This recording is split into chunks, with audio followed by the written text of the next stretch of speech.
I'll wait for your thumbs up, Kelly. How are you? Yeah, I'm good. Should I turn my back to that side?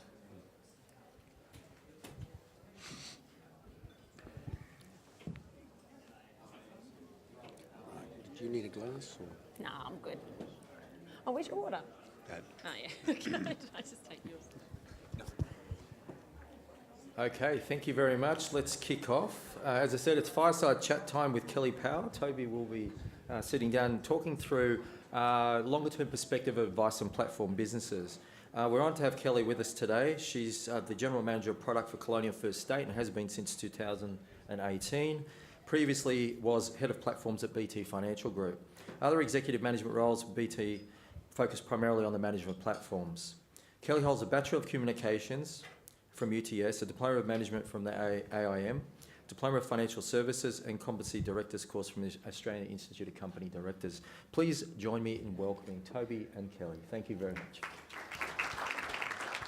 Thanks very much, Rick, and it's a real pleasure for me to have this opportunity to talk with Kelly. I've known Kelly for well, since she was 12 and for a long time. It's been my pleasure to engage with Kelly as a customer, and I've found my dealings with her to be, one of the more pleasurable parts of the working experience that I've had. And so it's a real pleasure today for us to have a chance to talk with Kelly about the world which the platform industry faces into and the world which advice faces into. And the session is called A Longer Term Perspective on Advice Businesses, and I hope that's what we have a chance to bring to it. Kelly, as many of you know, has been at the sort of epicentre of the development of wealth management over the last few years, involved with both banks moving into wealth management, then through the development of Panorama as one of the largest technology firms, one of the largest technology projects within wealth. And I was going to say, then in her new role within Colonial, in the demerger of wealth from the banks. But as many of you will know, today CBA announced that they are deferring the demerger of Colonial. So there'll be a certain amount of ad hocness to the questions which were previously prepared for this session. We're just going to go with it. Yeah, right. So Chatham House rules, chaps. So Kelly, welcome, and thanks very much for agreeing to participate. No worries. Tell us a little about your background and your current role. Yeah. I think Toby's being very polite about our relationship. I remember negotiating the contract between Shadforth and BT at the time, and that was anything less than amicable. But we got on all right. There were. But yeah, no. Since it's been good. So I am the general manager at Colonial First State. I would have said Nuco, which is but now it's, I don't know, Rico, I don't know what we call it, but was to be the demerged entity, now remaining with the Commonwealth Bank, which was announced this morning.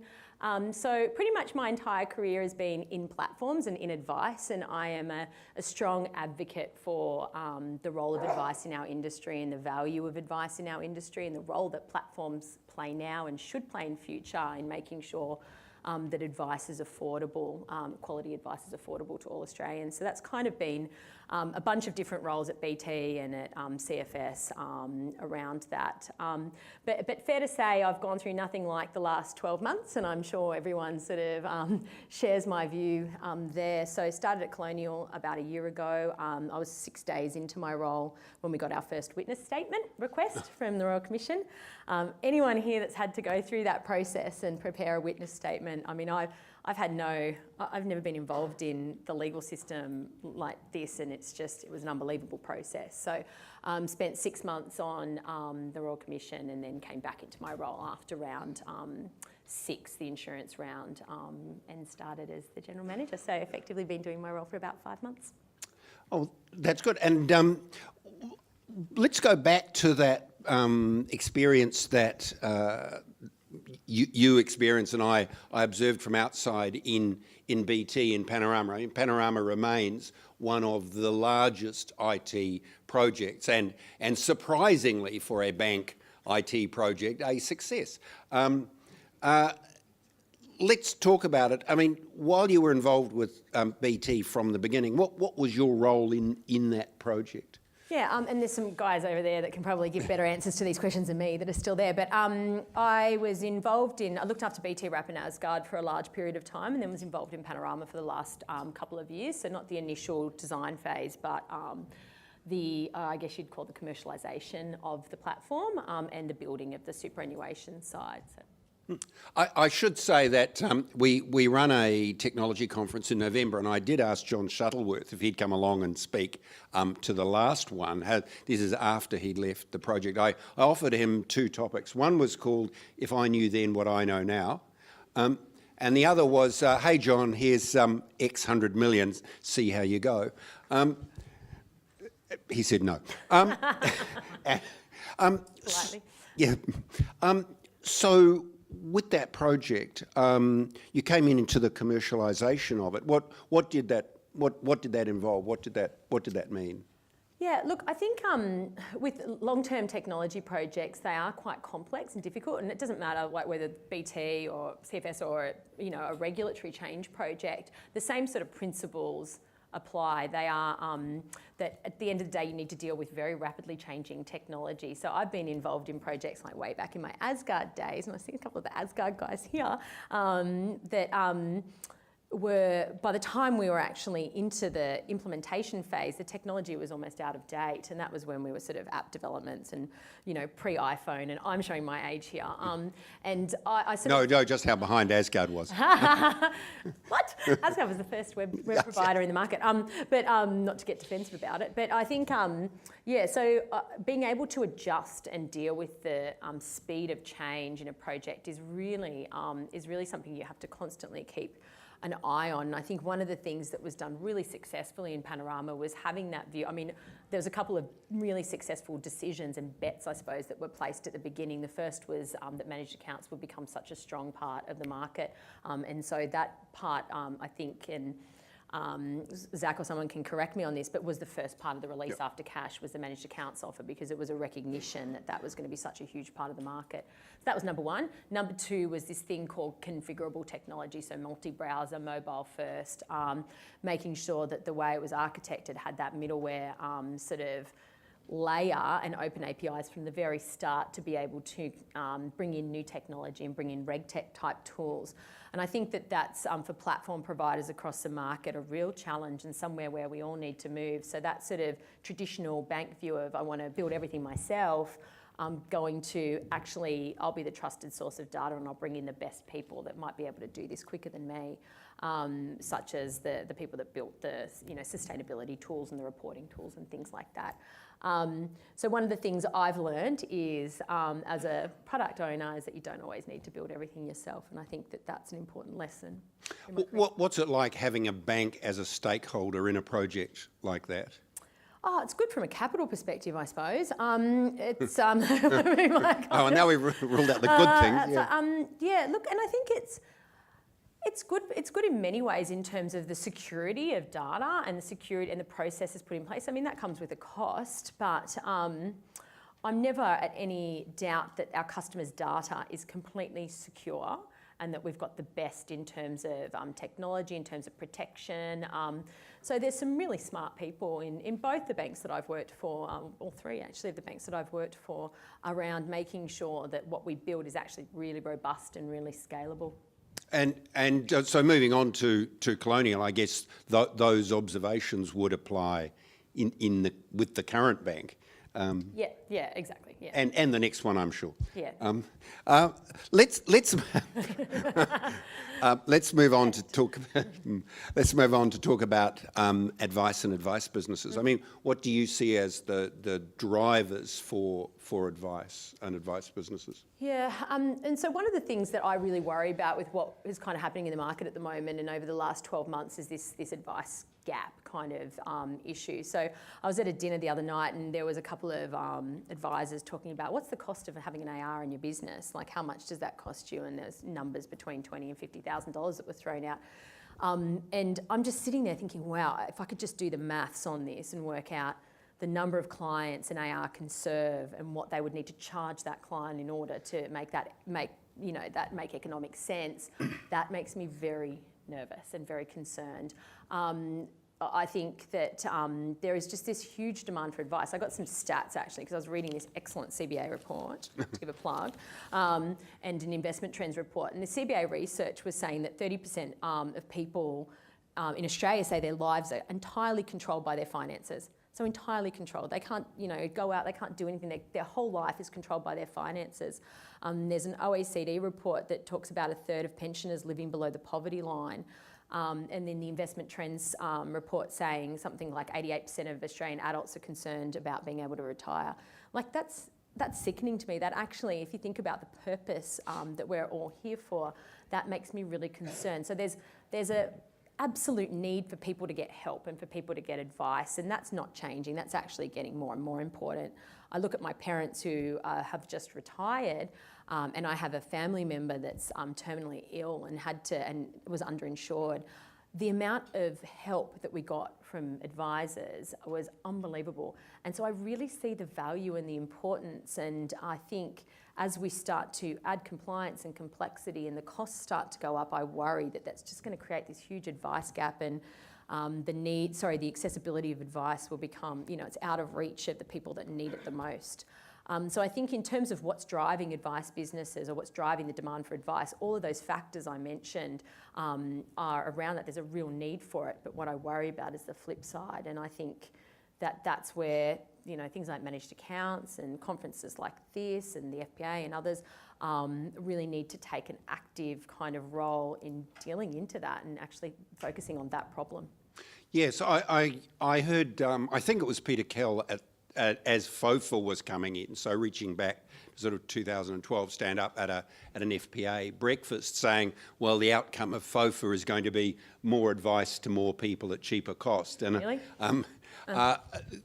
Thinking, with the benefit of this, this period of time, I'm not sure that would be 2012. So 7 years on, I'm not sure that that's what we've achieved. And you talk about your family. I look at my son, who's a chef who works 70 hours a week for $56,000, with a partner who does the same. And I worry about their capacity to live a life unconstrained by financial challenges. So that sounds like some serious work ethic. Send them my way. God knows where he got it from, I'll tell you. So that's a sort of, that puts a context around the need for advice. So what do you see as being the drivers for the development of advice as a profession? And as a business. So I should say, because that sounded like a really negative picture of the kind of future, which is not what I was trying to paint, but there is the sort of other side to that, and I've been really fascinated about what happened in the UK. I've kind of become a little bit obsessed about what happened with RDR because I'm trying to find, I guess, the hope of what's going to end at the end of all of this process. And there are some real parallels as to what's happened in that market. So just for context, it's similar to FOFA and similar to what we've gone through with some of the FOFA changes and the more recent ones that have been announced by the Royal Commission in terms of authorisation and independence and so on. And what happened was you saw about, depending on the report you read, about 20 to 50% of advisors just fall out of the market during that period. And it created this huge advice gap. So I think they were saying something like one advisor to every 2,500 people in the UK compared to one to every 1,400 in Australia. So that was that really difficult period. People are going, oh, it's just too hard, moving out, changing roles. Then what we've seen more recently, since about 2016, is a re-entry of advisors and more profitable advice businesses. So there was a good study that was done that shows that the new advice businesses that have emerged are like 25% more profitable than the ones that were there previously, and that's in the world of commissions and everything. So they've reinvented themselves, and they've recognised that there's a real gap, and they're going after that in a very customer-centric way. So all the focus is not on commissions, not on payment models, not on all those things that are deemed conflicted, but on how I can actually help my customers and my members. And that makes me feel really confident. And I think the way that they've gotten to that point of profitability is through a couple of lenses that I think are really important for us as an industry to also consider and adopt. So the first being the customer, the member is king. So the conflicts, all that stuff has to go, and we just need to focus on an outcome, getting an excellent retirement outcome or goals-based outcome for an individual. And that has to be, how that's executed is a slightly different thing, but that has to be the entire focus of the whole industry, whether you're a super trustee, whether you're an advisor, it doesn't matter where you sit, whether you're an investment manager, how do I get that awesome outcome for someone and help them reach their goal? So that's what I think has to be number one in any of these conversations. And number two, to use technology to do that in a really efficient way. So recognising that we have a compliance regime that's complex, and there is, and that's getting harder. So we need to be demonstrating engagement points on a year-on-year basis, on an ongoing and month-on-month basis for our ongoing service package, and that's going to be very important to the regulators. So how do I use technology to actually execute on that, and how do I use it to tailor it so it doesn't feel like mass communication as well? So there, I think, the challenges or the opportunities for the businesses, and I don't think any of the technology or platform providers have really cracked that yet. I've seen some great stuff out there, but I don't think we've really cracked that sort of how do we help our advisors deeply engage our customers in their goals and in what they're trying to achieve. So that leads me to think then about the point you talked earlier about the role of the platform, and perhaps in a banking context of large, substantial, trusted, secure sources of data. How do organisations like that, like the platforms, then work with and sustain their relationships with what are essentially owner-operated businesses, where what we're seeing is a sort of a continuum to achieve those service outcomes? Yeah, so look, I think there's a couple of things I would say about that. So clearly there's a trend to own AFSL. I think there's, that's not going to come as a surprise. I think you've got some advice businesses coming and talking about this later. But I fundamentally believe that it's not going to be just that model. I actually think that and you're speaking to advisors and they're like, I really don't want to get my own license. I'd really prefer to be, I don't necessarily want the compliance regime I'm living in, but I want something else other than to be out on my own. So I think that there will be there's a very relevant place for the middle tier. I think there's a very relevant place for scalable, whatever you want to call it, intra-fund scalable advice, if we can find a way to, implement that in a way that's compliant, I suppose. But do you see that as being something that the product providers will then be charged with delivering, and it'll be outside the realm of advice businesses? Look, I think in that space, because it is by definition a kind of a part of the product. In terms of how do we maintain our ongoing connection with advisors, I feel like the days of a platform being a transaction and reporting vehicle are gone. I think that's, if you're just doing trading and reporting, you probably need to invest the money or kind of start to transform, because what we're seeing is that actually advisors, there was an excellent quote someone said to me the other day, I want you to be my back office. I want you to not be, it was, this brilliant advisor, and he was just saying to me, I want you to be my back office. I don't want all this stuff. I just want to talk to my customers. I want to work on their goals. I want to blah.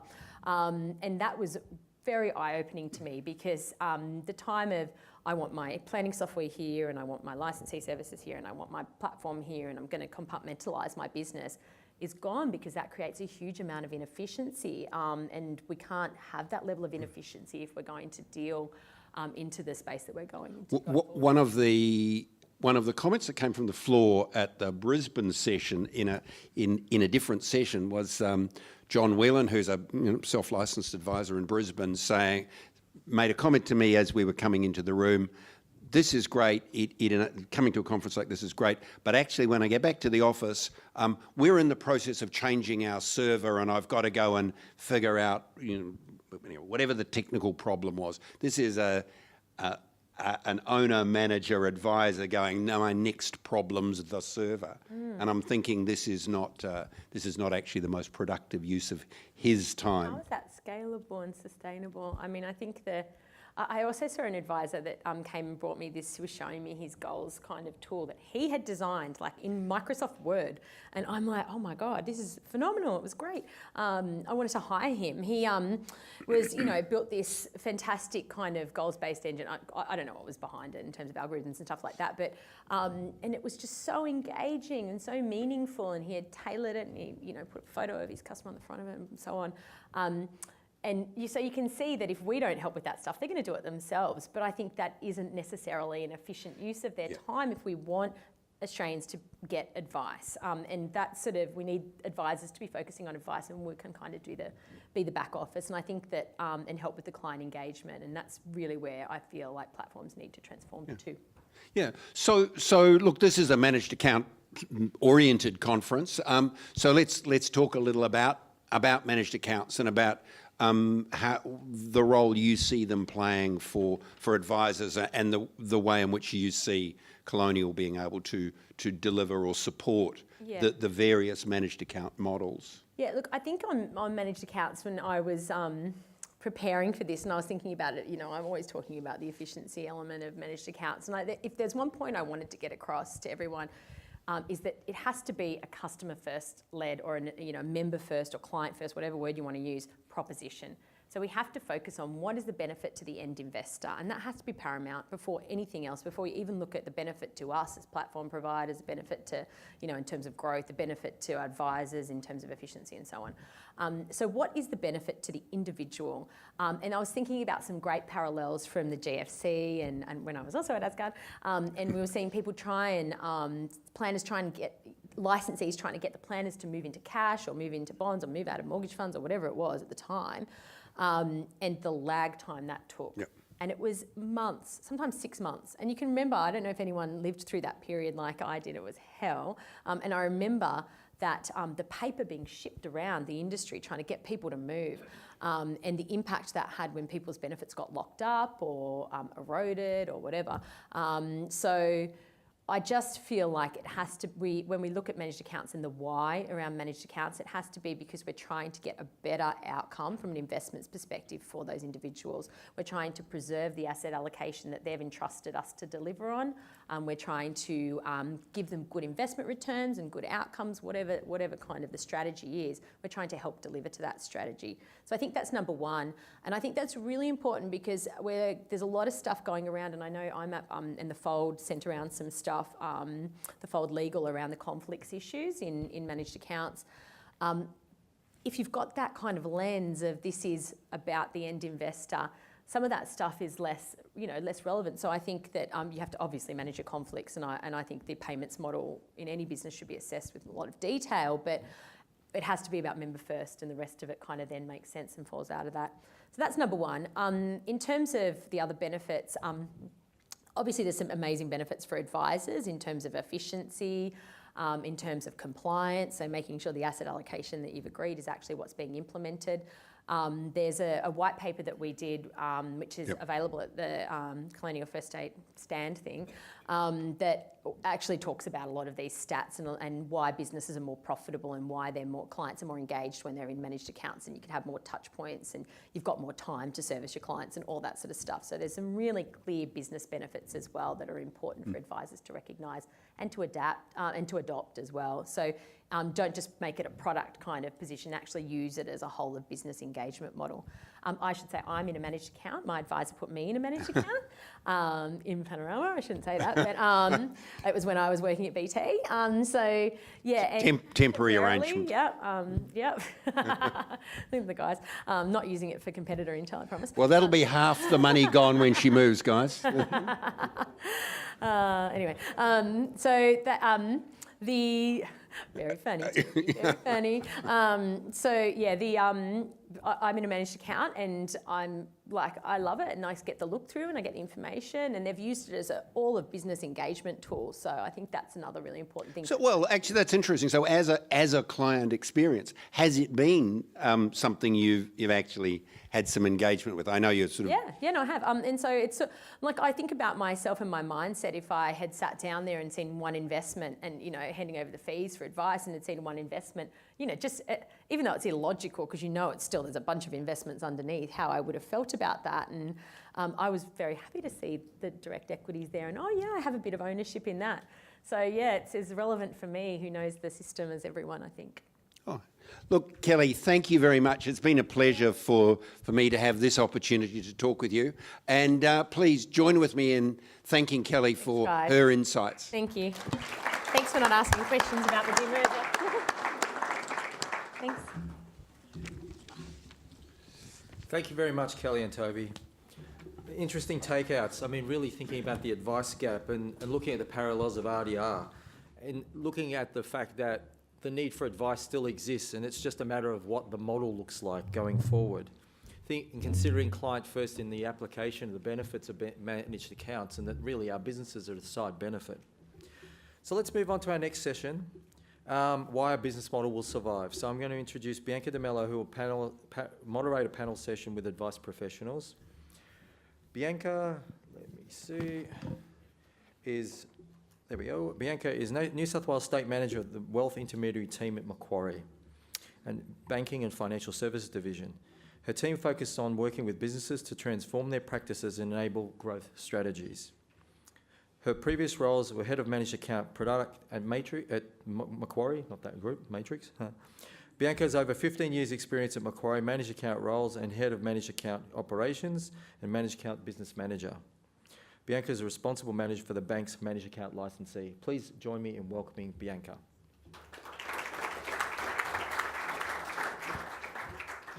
Thank you, Rick. Hello, everyone. Okay, I'd like to call up my panellists, please. If you'd like to join me on stage, Mark, Lawrence, Lisa. We can commence.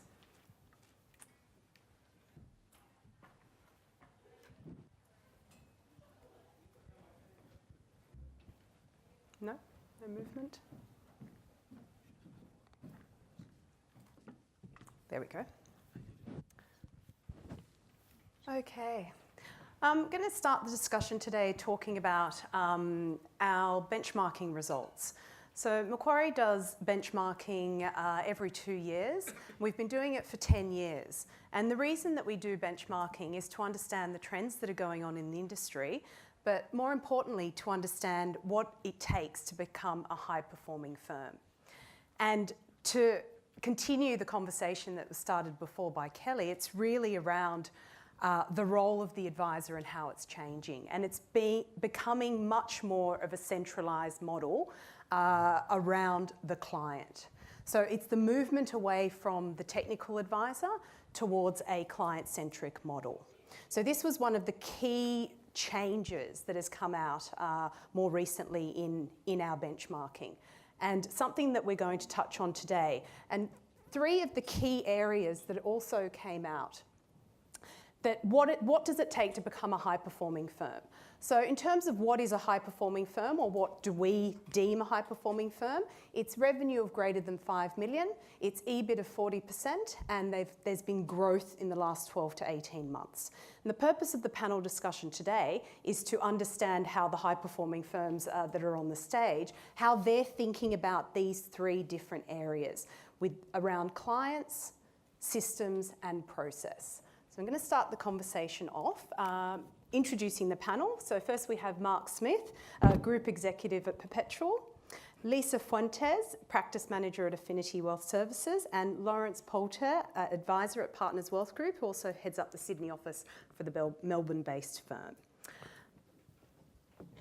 Start off with Mark, if you'd like to just describe your business model and what makes it unique. Yeah, sure. Well, maybe I start at the start. Perpetual Group, I'm sure a lot of you know the name. You may not know the Perpetual private wealth business as well as the funds management side, but we're actually the oldest part of Perpetual Group. Started 130 years ago with 10 directors, predominantly Sydney-based, including the Fairfaxes, Barton at the time. And all of them had a very common need around needing a trustee and creating discretionary trusts where they could appoint a trustee to act on their behalf on their assets at the time whilst they were heading back overseas to England, which in those days clearly wasn't a plane flight from Perth away. So they'd be away for some 6 months to a year, and they utilised the trustee business to act on their behalf and manage assets. So 130 years ago, we started running discretionary trusts. We started with those 11 directors. They appointed the first chairman in a very not so political way. They weighed the 11 directors and they figured out who weighed the most, and he became the chairman of Perpetual Group. So that's the way it all kicked off. Certainly might not find it being done that way these days.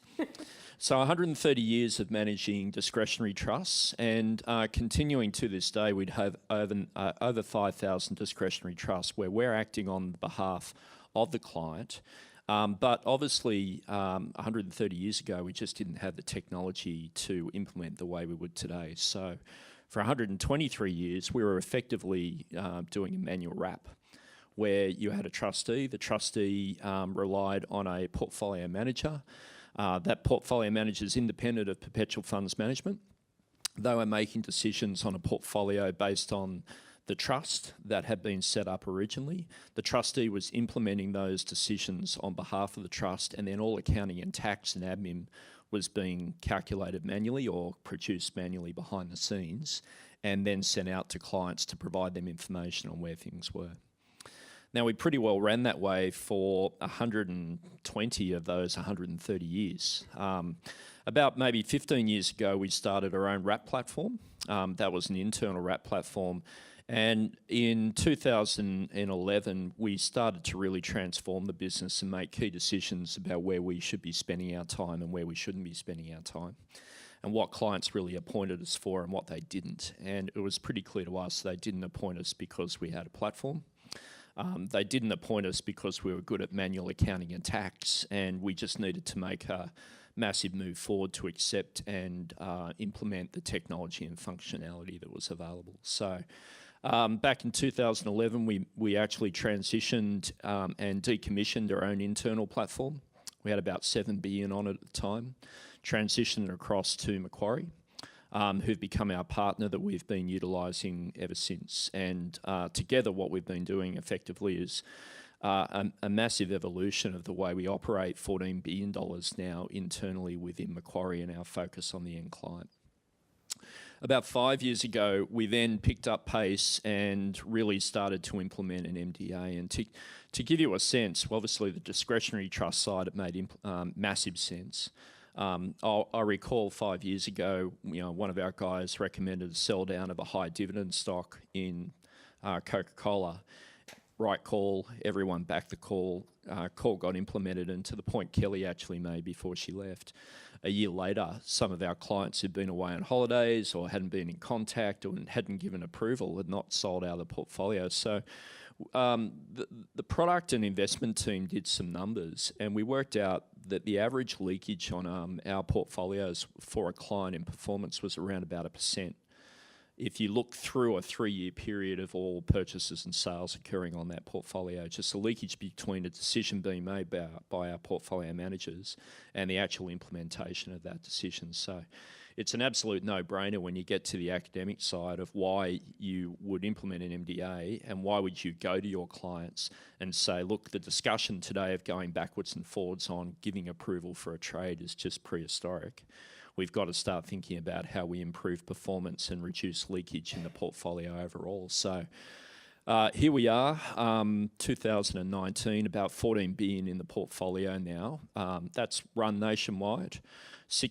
Only 60 financial advisors, which will give you a sense of our business. It is definitely aimed at private client business. Our biggest client would be 400 million. Our smallest client would be around 1 million. And we're running now about 10 billion of that money, and 3 billion's run through our Aussie equity MDA. So quite a story of transformation, I guess, over that period, particularly the last 7 years. Thank you. Thanks so much, Mark. Lawrence, talk about Partners Wealth. Yeah, so Partners Wealth Group's a privately owned firm that was founded in Melbourne in 2003. We're a diversified financial services firm, so we've got all the affiliated services that go with financial advice in-house under the one banner. The thing that makes us unique is from the day we were founded with a belief that accountants in the market were all trying to solve the same problem, whether actively or inactively, and that they were needing to service the broader needs of their clients.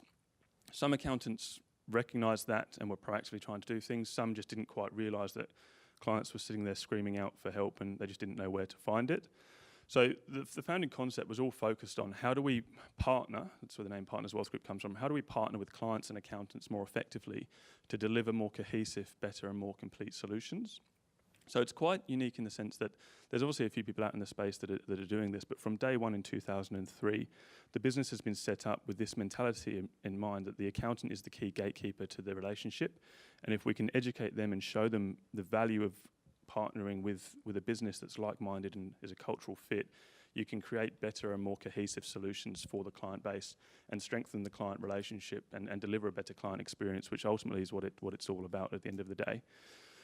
So over the last 15 or 16 years, we've sort of honed the model, and what we like to think we've got today is probably one of, if not the leading solution when it comes to accountants looking out there to deliver broader services to their client base. We've got about 1.2 billion of FUM. We made the decision about 2 years ago, again, with all the client experience in mind. I think Kelly mentioned it first and foremost. When you look at what you're doing as a business, you've got to have the client experience and client outcomes in mind first and foremost. So as a business, we looked at what we were doing in-house and we made the decision that an SMA solution was the right approach for the business to help us deliver the efficiency and client experience that we really needed to, because that's our mantra to accountants, right? It's how do we help you do what you're doing better, but solidify your relationship with your client. And if you're bringing the services to the table but not delivering them in the right way, the client experience is going to suffer and you're actually going to tarnish the relationship. So with that in mind, we went through a big process as a business where we looked at everything we were doing and made the decision that an SMA was the option for us.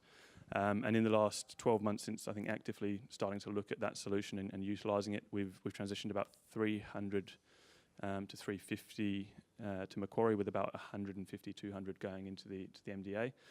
The SMA. But the process and thought or objective, I guess, is ultimately to have as much as possible on the SMA, because as a business, same concept. It's the outcome, the experience, and everything you're doing is completely benefited from a solution like that.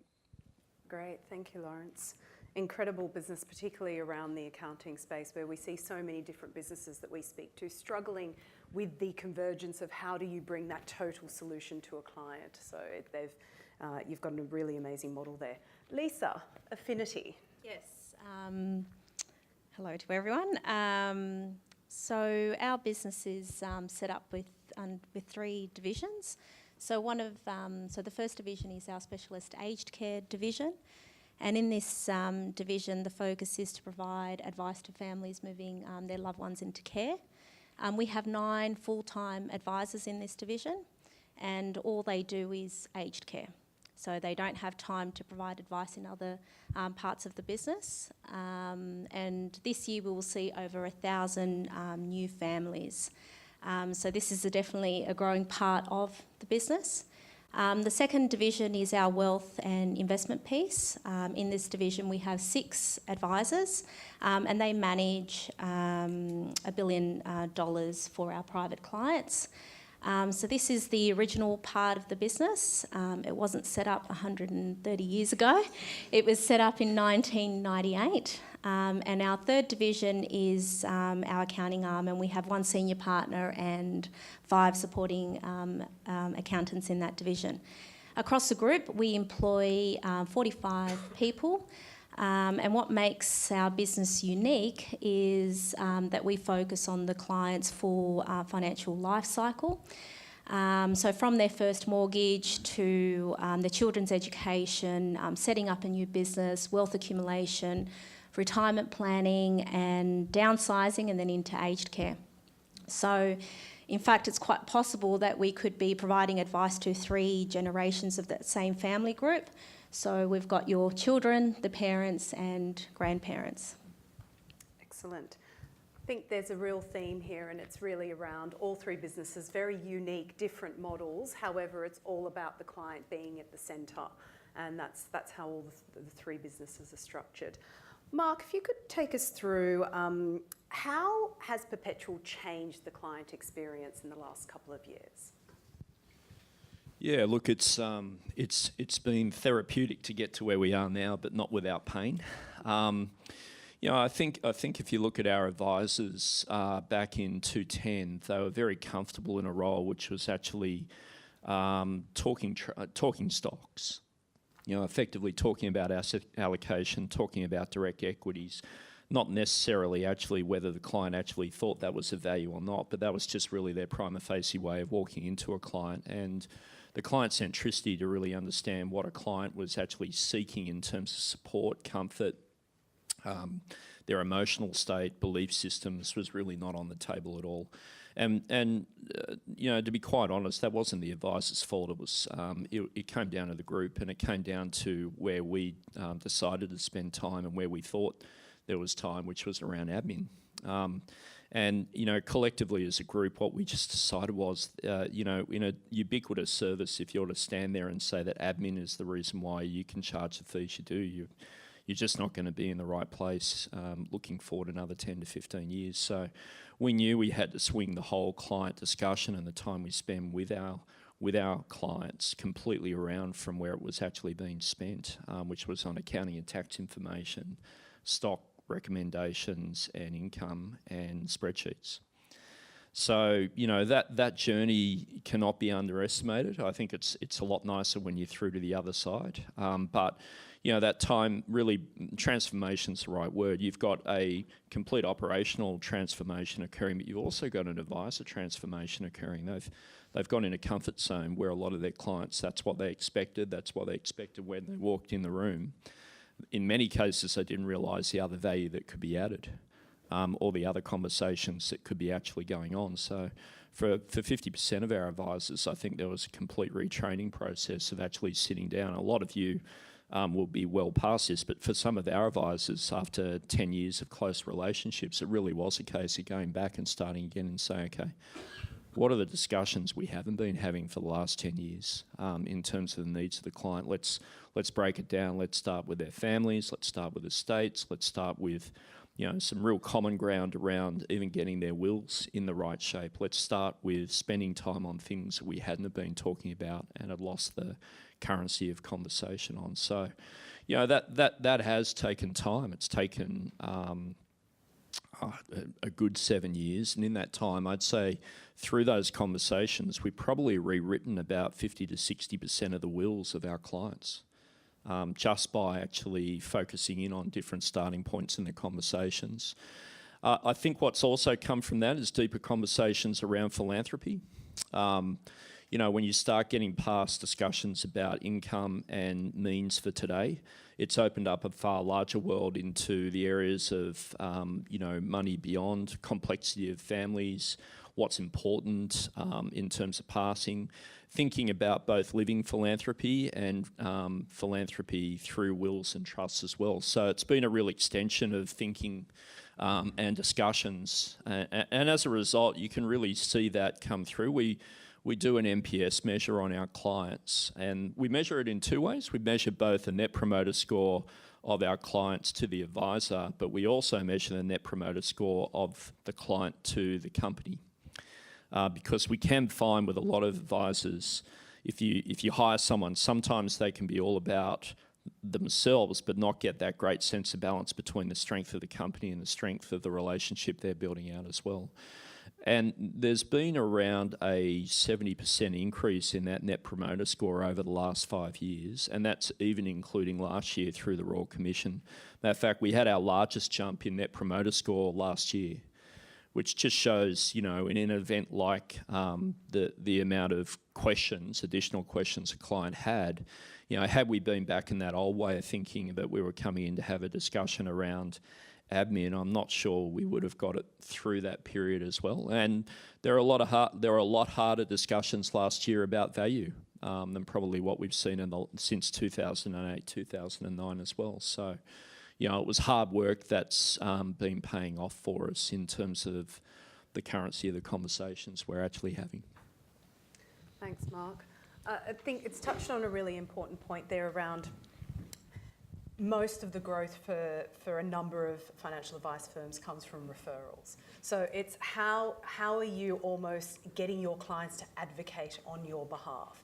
So Lisa, maybe how do you think a client after leaving Affinity, how are they describing your value at the barbecue?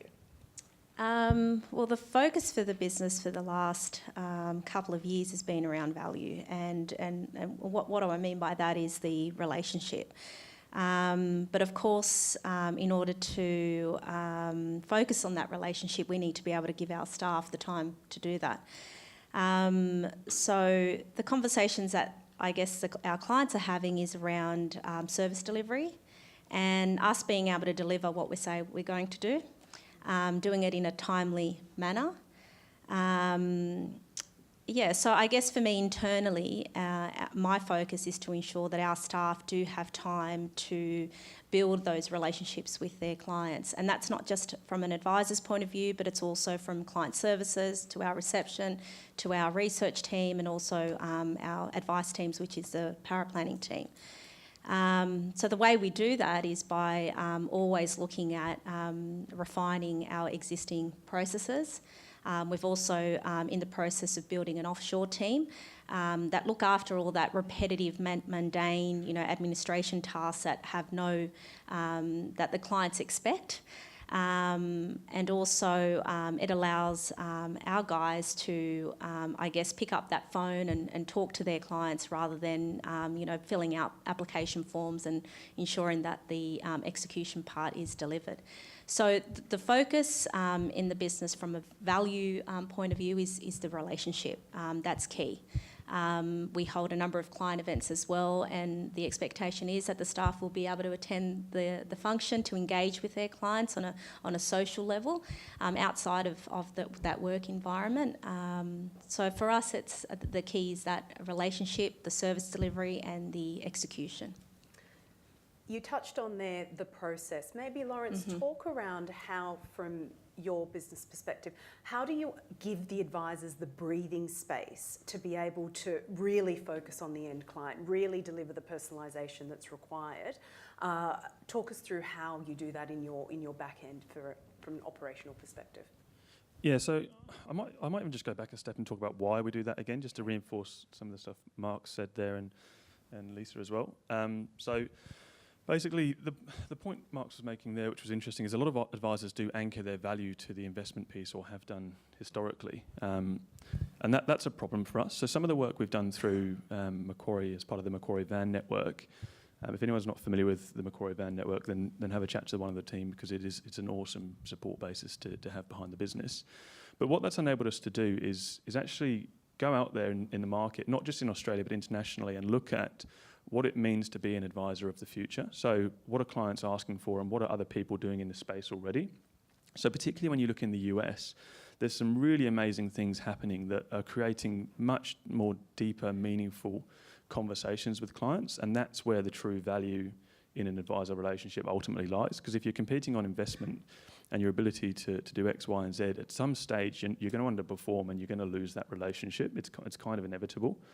But if you're doing that as well as engaging the clients with all these other areas, the relationship becomes much tighter and much more secure. And that's the same concept why we do that with the accountant as well, because you're sort of solidifying your relationship across all these areas of advice, not just on FP and not just on investment. So that's why we're doing it. How we enable the advisors to do it, which I think was the question, is basically through applying our mantra internally. So we... the advisors we have in the business, we want them out there doing exactly that. We don't want them having to worry about having to work on business aspects or having to focus on things that detract from their core abilities. So from a business perspective, we want them doing that, is what drives us to do it. And from an advisor's perspective, most of them want to be doing that as well. So it's setting up systems and processes internally that enable them to do that. So having the right support staff in place across areas of the business that ensure as a business we're focusing and developing on all these key components. So, for example, client experience, operations and efficiency. It's doing all of those things that mean the advisors don't have to try and do that as well as their day job.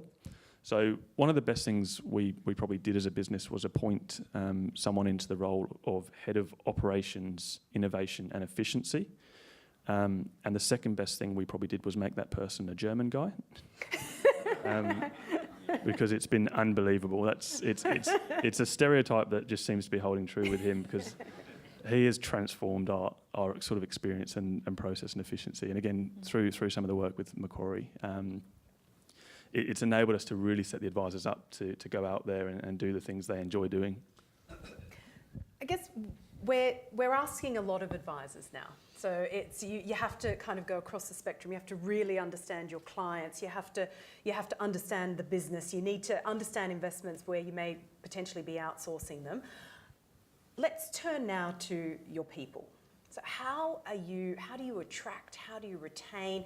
This is almost becoming the new battleground in terms of the skills have changed. So if the skills are changing, who now wants to become an advisor, and how do you get these people into the business? Mark, what are you thinking about in this space? I was hoping that question would go somewhere else to start off.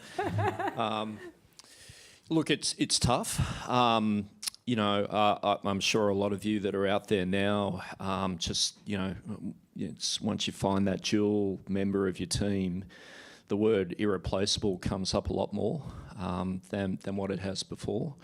I think that we've had tremendous success where we've grown talent internally. I'm a very big fan of giving someone an opportunity and supporting them, and giving them the right training and support to be successful over time. And I'd say now probably 30% of our advisors have come through starting and working as an associate advisor and actually being promoted through. And I think that pipeline, if you look out for the next 10 to 15 years, will probably get even stronger. Where they're coming from, it reminds me a bit of the old financial services days in BT, where, a lot of stars came through from starting in the call centre, and they proved themselves there. They got great training, started in the call centre, worked their way through, and, grew up within the business, and therefore had a whole richness of conversation that you don't necessarily get if you bring people in externally or laterally. When it comes to hiring externally, look, we've just really focused in on the person per se and their adaptability to learning, and not about key competencies or specialities around investments or philanthropy or accounting. Probably, obviously, the advisory qualification side's been pretty core more and more, but certainly for us, it's about the right person that's adaptable, and then down to values. And values is just becoming more and more a huge part of where we're spending time and focusing as well. And there's a whole different way of ways to actually prove that through. We've had a lot of success using some of Korn Ferry's tools, and doing a lot of work, not just in terms of the interview, but also, giving them through some pretty good psychoanalysis, which gives us a good feel for the values and the ethics of the individual before they even step into the role. Great. Lawrence, I know this is something that Partners is really focused on. Talk us through some of the initiatives that you've done in this space. Yeah, so I'll go back to the why again quickly. So as a business, we looked at it and worked out that when you bring a senior advisor into your business, if you're sort of bringing them in for some growth opportunities that are on the horizon, it takes about 3 years for that advisor to provide a return to the business, to become profitable, which is a huge amount of time. So we looked at that and said, well, what can we be doing to sort of solve this problem and this challenge? Because we've got huge opportunities through the accounting model that's getting some real traction, as I said. So opportunity is not the challenge, it's how do we get the people in there? And people is a huge challenge for everyone, right? I'm pretty sure we're all in the same boat, that finding good people for your business that are cultural fits isn't an easy task. So that's why we did it. And what we've done is internally we've developed an associate advisor academy. So mostly within the business, participants are from there, but we do take external applicants onto it.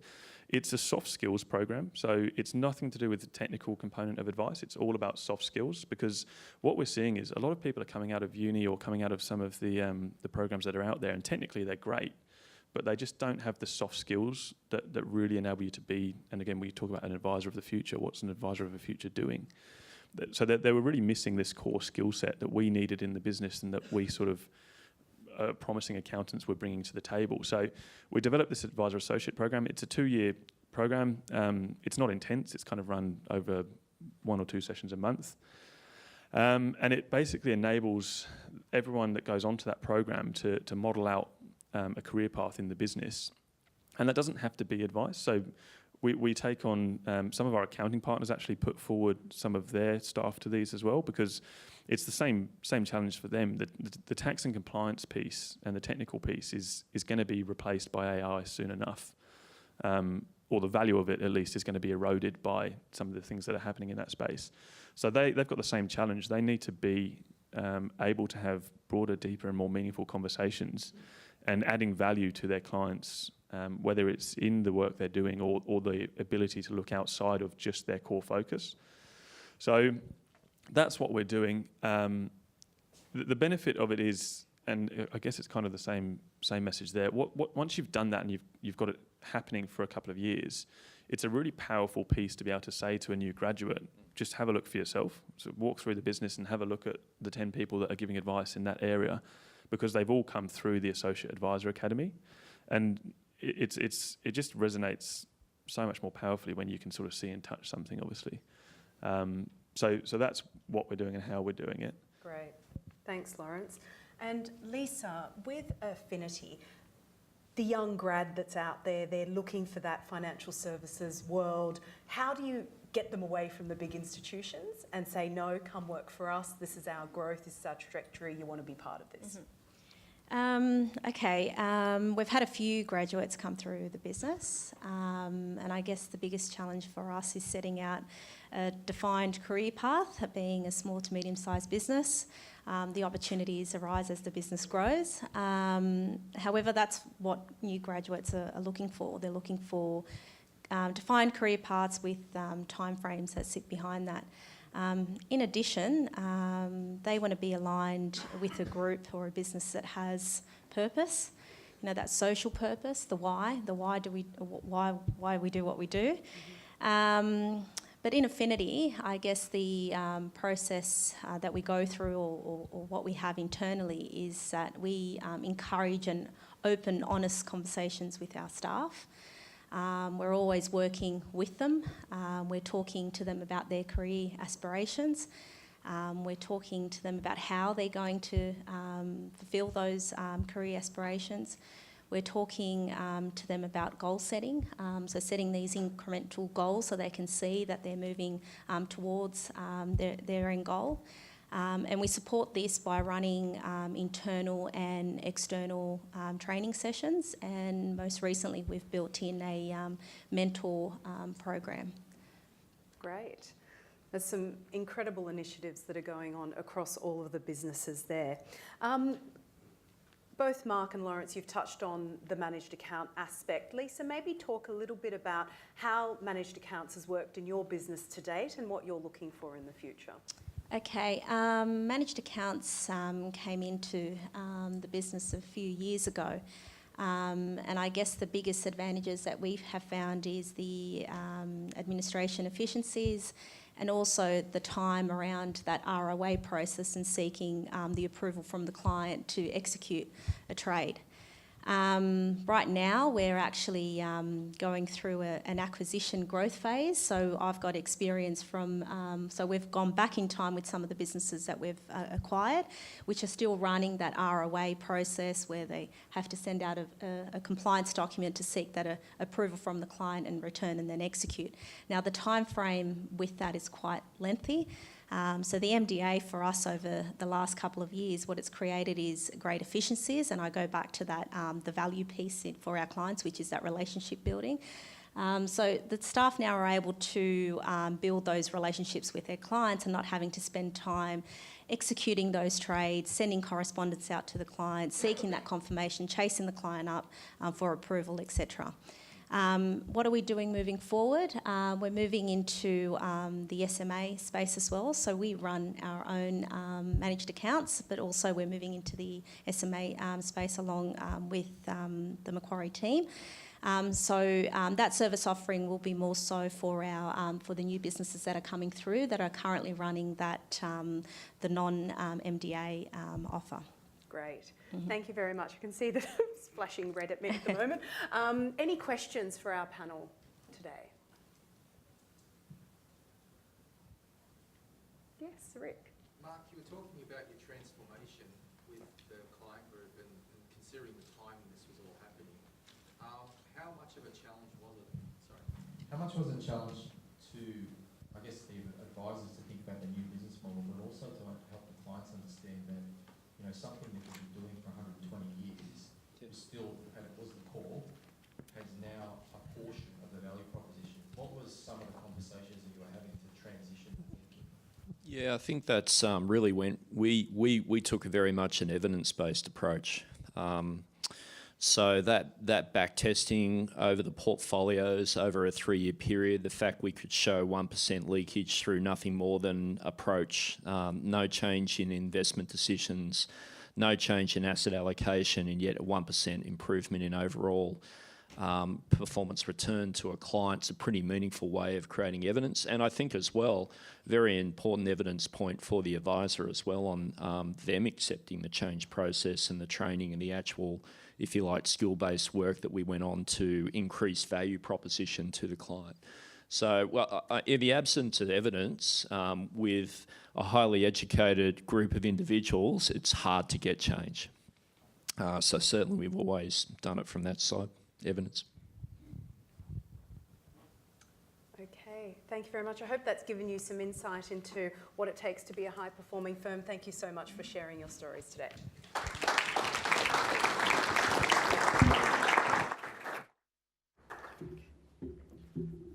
Thank you very much, Bianca, Lawrence, Lisa, and Mark. One thing that struck me about these businesses is not only are they focused on client need, but their actual existence in Genesis came from a client need that's been specifically dealt with, and the emphasis they place on their own people. So, how do we establish a managed account business? So our next session is going to be with Tom Bignell, Mason Stevens, and Damien Chilmy of Praemium, talking through with Toby the sorts of infrastructure, thinking, governance and approach that you might need to have to be able to make managed accounts part of your business. So join me in welcoming the three gentlemen to the stage.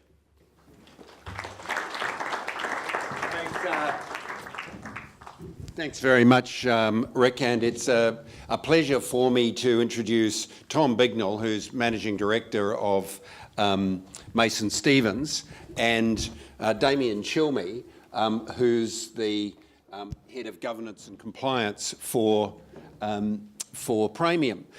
This session really picks up on the points that came out of that you might have taken out of the very last session, where each of the participants talked about running their own portfolios. What I wanted to do in setting up this session was take two of the leading managed account providers in the market, one an MDA specialist originally, one an RE or SMA specialist, and get them to talk about the process that they go through in approving a licensee or dealer group or advice business when they're thinking about offering their own portfolios as a managed account.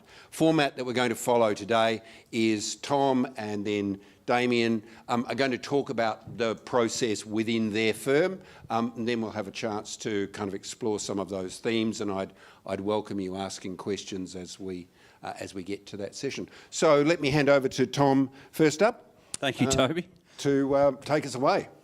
Thanks very much, and thanks again for IMAP and for having us today and us being able to go through this session. For those of you that, I'll take the disclaimer as read. For those of you that don't know Mason Stevens, we have a multi-asset multi-currency administration service that's used by advisors for their normal for holding their clients' assets, as well as the formation of managed accounts. Within our ecosystem, we have a managed account structure that advisors are able to use.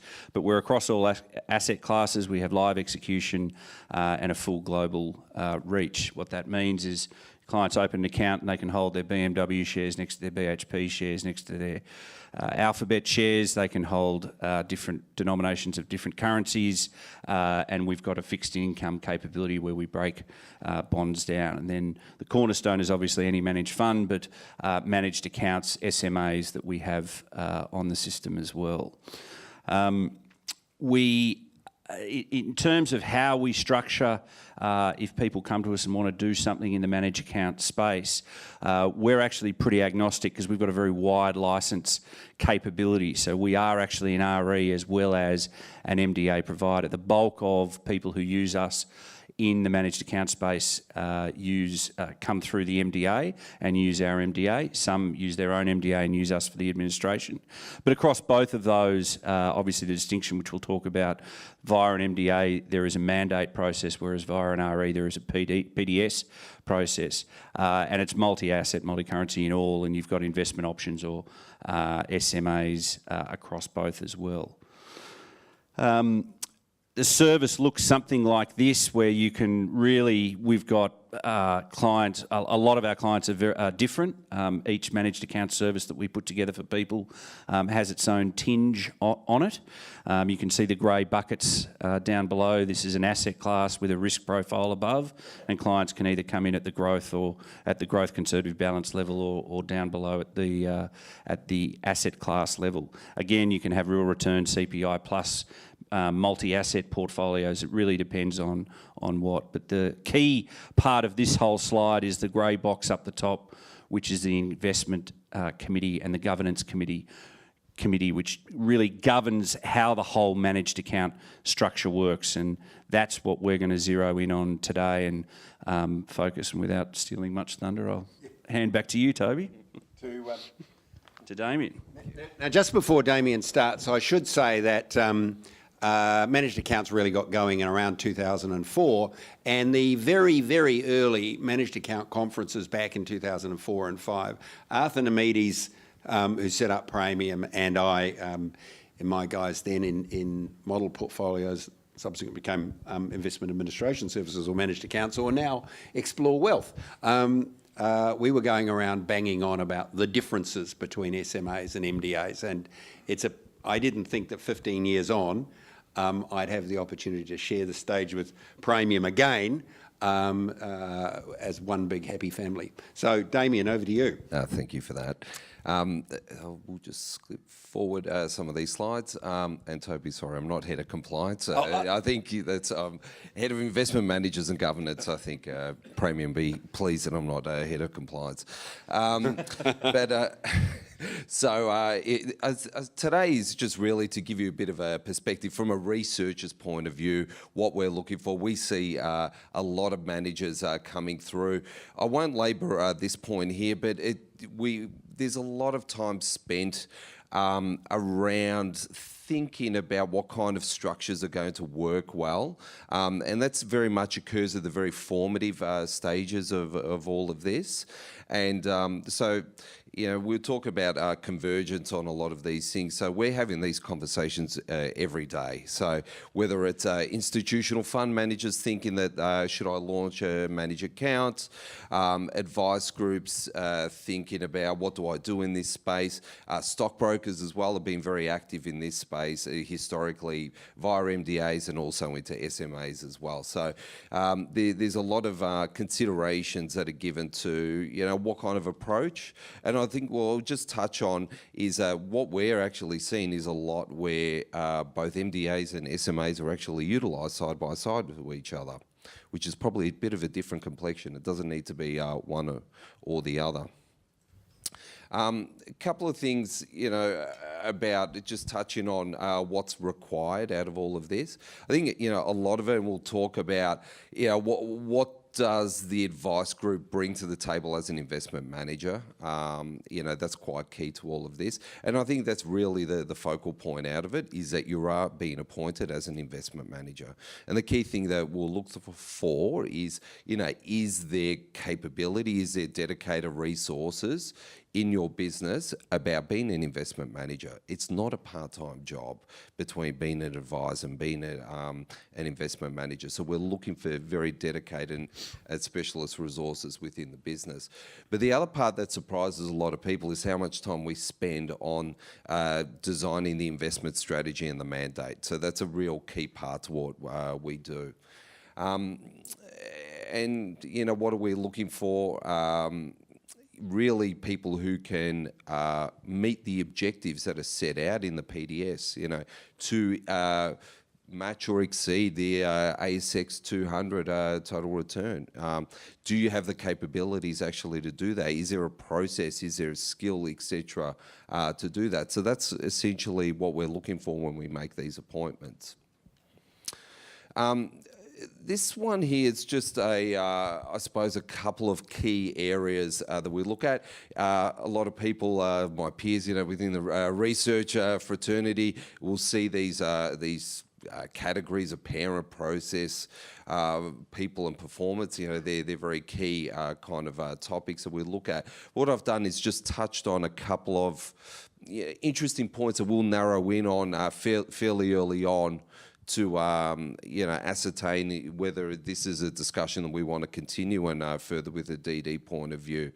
There'll be a lot of discussion on governance. We'll talk about that a lot more through the Q&A. But I made the point, use of independent advisors. A lot of it, and it's a general loose term, because yes, there's great merits to having an independent or a specialist within the investment committee, but I also contend that some of the really interesting businesses that we see have strong, good independent directors on the board.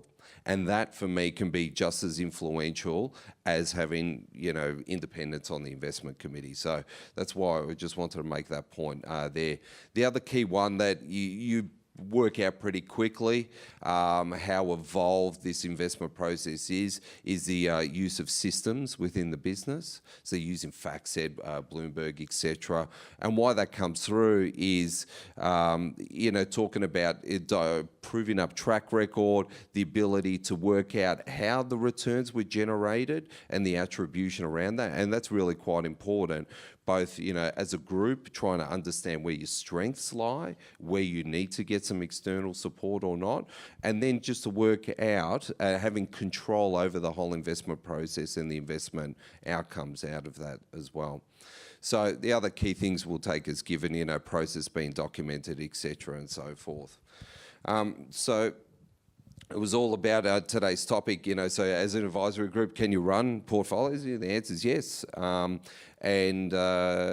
We do have many advisory practices who have been appointed as such, who have put in the effort and structures into place to make this happen. The key thing that we're seeing more and more is that SMAs and MDAs have been used alongside of each other. And that's probably from our business where we provide a lot of solutions in that, where we've had, non-custodial solutions for MDA operators going all the way back to 2001, and then similarly working as an RE for SMA solutions.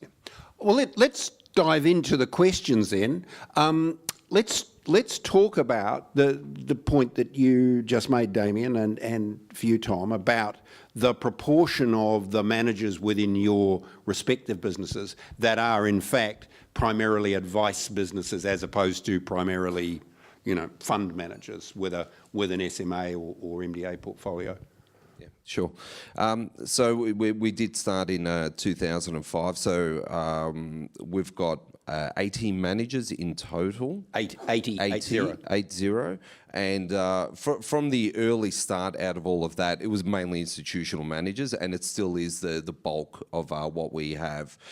So 25% are advisory group-based model managers, And what I would say out of that number as well is that when you dissect that number, probably half again, maybe about 15% of it, are running the investment process from end to end.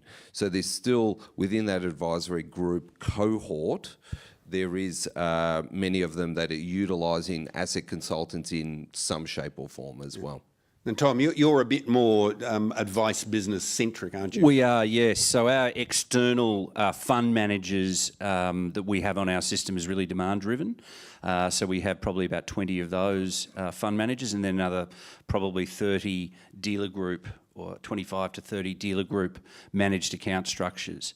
And then under there is obviously multiple portfolio that would run out into 120, 140 portfolios across the lot, because a dealer group managed account service will have multiple portfolios that sit under it, and then that's replicated in some cases in retail super. Yeah. So do either of you have a different perspective? So if I'm a fund manager and I've got 4 or 5 funds or a dozen funds or whatever, and I come to you and say, right, I'd like to be a manager on your service, do you have any difference in your perspective in facing into that organisation compared to an advice business that says, right, now we want to turn our Excel-based models into portfolios?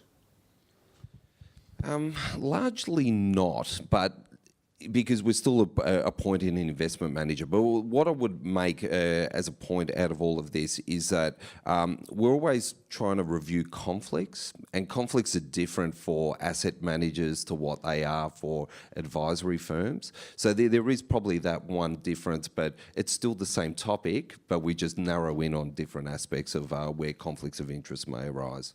Yeah. For fund managers, look, I think the same as Damien. You're appointing an investment manager, so there's a process that you go through. The bulk of our advisors that run managed account services are really asset allocators picking asset classes and then using managers within them. So we have a very, very, very small number who might pick stocks, for example, very small number, and they'll go through a completely different process, or the same process but in a lot more detail, because they're doing different things than if you're an asset allocator picking managers, because your skill set there is around determining which manager is right and then managing the managers on an ongoing basis. Whereas if you're picking stocks, you need a whole research team behind you with CFAs and looking at how many company visits are you doing and all that sort of thing. So there are different processes with that. Yeah, we had Elston on one of the panels this week in Brisbane, for example, and Damien from Elston said, of course, we've got the 6 CFAs in our investment team. Now, it's relatively unusual for an advice-centric business. It is, but they've built out an asset management business and run SMAs now on direct equity SMAs on multiple platforms to independent advisors. So when an advice business approaches you, do you tend to see that they have the resources, have the capabilities from the get-go that you'd expect to see once they're live? If you're they will grow. They will adopt and they will bring those resources in. Most of the time, it's fair to say they're open and willing to what do they need, and it's really about building complementary skills alongside the investment committee, and then to support the investment committee. So we'll help them through that process, but you've got to have the people you've got to have the bums on the seats, and you've got to have the people there doing the work and to get up and running. It can't be, we'll do this in 12 months' time. I mean, you are, as Damien said before, you're appointing an investment manager. Yep. Yeah, and to further Tom's point, I mean, to ask the question, do we always see everyone that's has the capabilities in place? No, it's not. We see a lot of people that they're exploring this avenue here, and it is a point where you just say to some people, unfortunately, it's not of the required standard. Some are willing to take on board the feedback and then add in resources, and we can help out. You can peer through things and say, okay, I think it's, you need some expertise, maybe more so on asset allocation in particular, and you can narrow in and try and help them through getting the required resources. Yeah. Before we move on, are there questions from any of you from the floor about this process and about the about the expectations that you might see in thinking about this. No. Yeah. Yeah, Matt. So what's the timeline that you're finding that it's taking to put these in place? So Matt's question is, what's the timeline that this might take? It's a very hard one to answer, Matt, because there's an enormous amount of work that needs to be done by the dealer group / practice.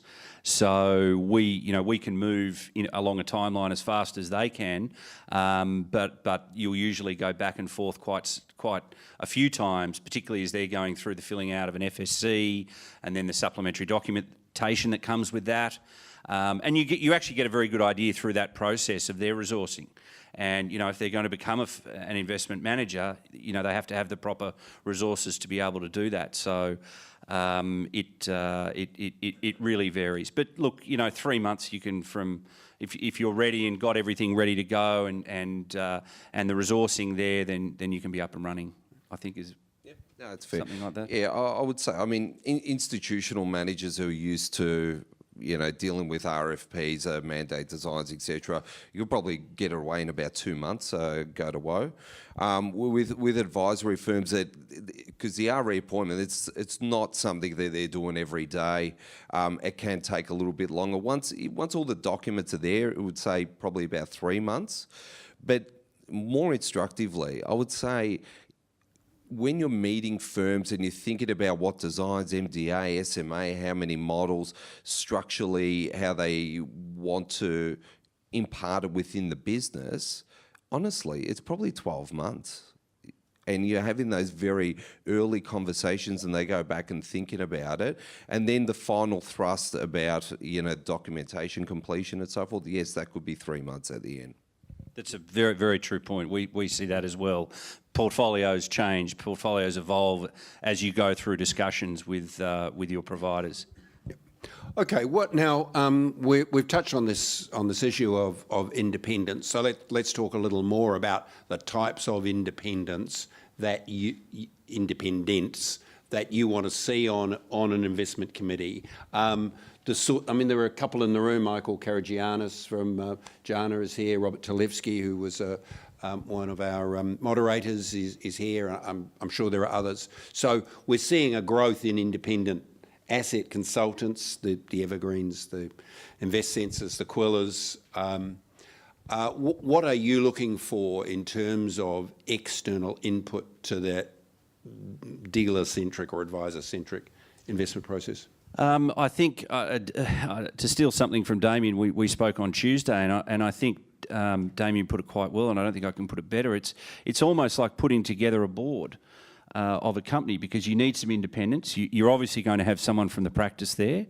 Compliance shouldn't sit on the committee because that's potentially there's a conflict there. Someone has to measure from a distance the committee, but it's really around the committee needs to really work out who's got what strength and who's going to do what. There are roles for the different people on the committee. So if you've got 3 people on the committee who've all got a background in picking stocks and you're running an asset allocation model, well, that doesn't really work. So it's really about the committee coming together and then to prove to Damien or ourselves what the different skill sets are and how it works together and how they've got all the bases covered. But independence is critical. We're not a fan of huge investment committees because that can get bogged down. You can have lots of people in the room, but the actual decision makers, that should be quite tight. And independence is absolutely either chaired by an independent or half the committee being independent. Yeah.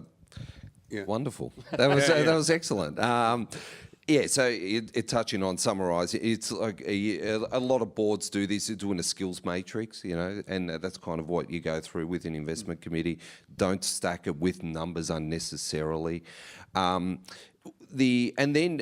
find certain very well credentialed organisations have wonderful people on their ICs, and the thing that they still appreciate out of it as well is having an independent perspective to break down groupthink. And that's another really interesting trait that anyone, as we all work in these teams, that groupthink does occur. And especially with investments, you end up with a certain narrative. And, you know, when people are putting together diversified portfolios, is because why do we have diversified portfolios? Because we have no certainty of what the future's going to hold. And then having that kind of groupthink can end up with a certain narrative of how they think that investment markets are going to go, and having someone independent to challenge some of those ideas is to create positions within the portfolio that could work under different regimes as well. We've seen Morningstar, Zenith and Lonsec actively participate in the managed account space, both as portfolio managers in their own right, but also as participants. How do you get greater comfort when you see one of those three names involved in the process? I mean, truthfully, yes, because I've dealt with a lot of these guys, you know, for many years, and you have comfort out of familiarity in many respects. So it does help from our perspective. But, you know, we take an open mind. We're seeing new structures every day, and we go in with an open mind and look at every deal on its own merits. I think it does help, and those groups and others can play a role, or should play a role, if potentially not on the investment committee, but as a resource. I mean, you know, if you're going to be an investment manager, you need, and you touched on it before, Toby, you need the right systems. So how are you getting your data? How are you analysing the performance of your managers? How are you looking at an SMA manager versus the same manager who's running a fund, and the differentiation in performance to work out whether you should have that as a direct equity SMA or you should have that strategy as a fund? So those things and the Morningstars and Lonsecs and so forth of the world come into play. So whilst they may not sit on the committee, we will get a lot of comfort that they've got that resource there that they can access, and we see the modelling come through. Yeah. Let's talk about your own risk now, because at the end of the day, you are the RE or the MDA provider, as the case may be, and if it blows up, you are the issuer.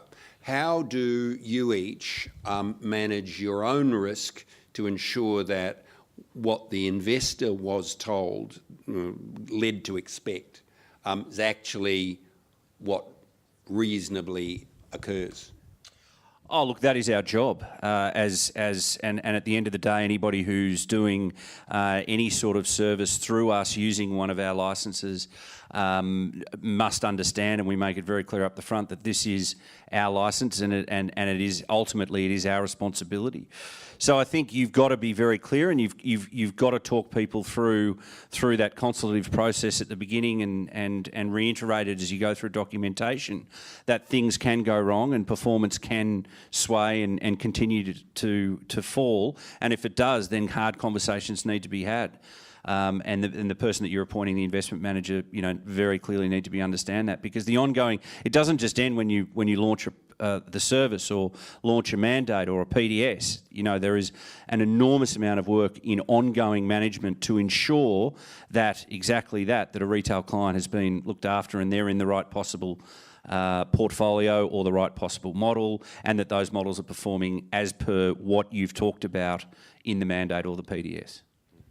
Yeah, I'd just like to, I suppose, characterise it as this. This is, you know, SMAs that utilising REs, it's exactly the same as buying a managed fund. It's the same legal structure.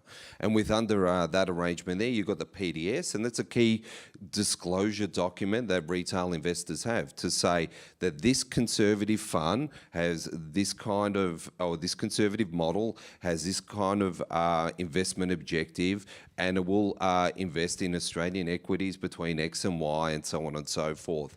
And so the client has that disclosure, and that's what they say, okay, I'm happy to, you know, invest in that there. Therefore, we need to have a legal agreement, a mandate that says that this conservative model in particular will continue to have these characteristics.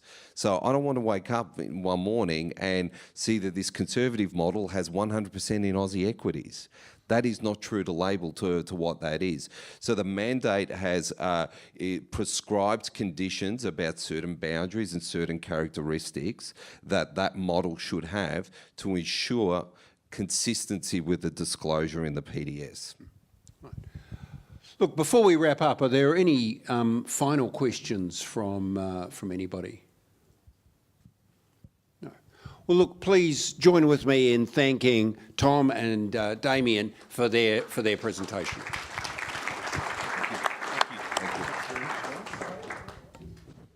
Thank you, Toby, Tom, and Damien. We're about to go for lunch now. It's downstairs in the Croft restaurant. No doubt, please hear for the bell again. For what else? I'd forgotten, which was to talk a little more about the awards.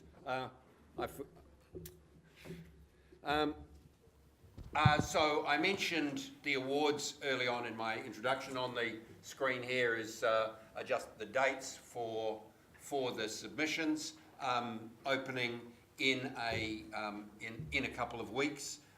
We've extended our submission process a little based on the experience we had last year. And drawing on some of the FSC-based data, which we saw people were in a position to provide. I'd encourage you to think within your own organisation about participating.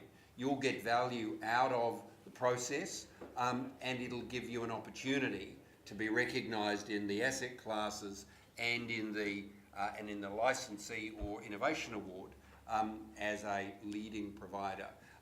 We will actually be involving then the winners of the awards in the Portfolio Management Conference. So we've moved the awards and the Portfolio Management Conference apart to give us an opportunity to put the winners into the Portfolio Management Conference as presenters. So I'd encourage you to think about that for your own organisations. Sorry, now you can see this one. That's right, we'll talk about lunch. So downstairs in the Croft restaurant, please listen for the bell to come back. So far we've talked about building the businesses and the broader perspective in terms of the industry. The first session after lunch is what could go wrong. So please do come back for that because there's a lot to talk about. So thank you very much and see you in about 40. Thanks.